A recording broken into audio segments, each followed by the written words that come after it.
I'll be very brief. You guys have a lot of work to do today like I do, but I want to say three things to you. Number one, it's good to be home.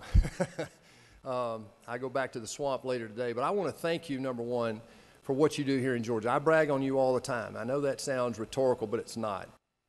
Government works in state capitals around the country because of people like you, and you don't get thanked enough for that, and I just want to today thank you for doing your job here, and that the results of that are that Georgia, among other things, is that Georgia today is the top place in the country in which to do business. That doesn't happen by accident. As a business guy, I know that, and you guys get all the credit along with Governor Deal.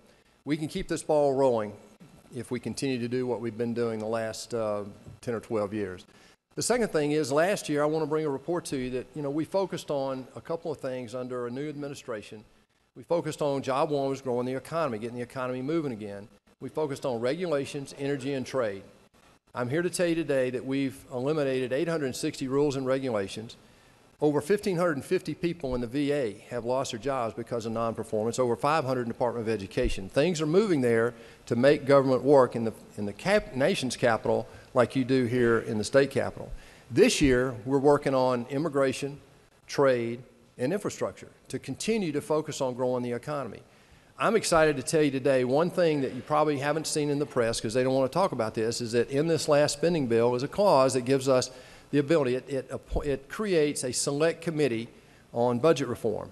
I'm one of 16 people out of the Senate and the House out of 535 people who are put on that committee, 8 Democrats, 8 Republicans. It's bicameral, bipartisan, to create a process to fund the federal government. Our budget process up in the Capitol does not work the way it does here. You guys have a balanced budget law. Every year you fund the state before you go home.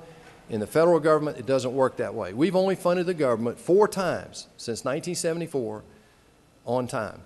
That means out of 44 years, the federal government has only been funded 4 times, and it actually has been shut down 20 times because the budget process doesn't work. So for 3 years, I've been working with 12 Republicans, 3 Democrats to get at a politically neutral platform to change the way we fund the federal government. And what we're using as a model, frankly, are 44 states that have balanced budget laws that actually fund their governments on time. So hear me more than anything else today to say thank you for all you do for Georgia and for our country. God bless you guys. God bless Georgia, and God bless the United States of America. Thank you, guys.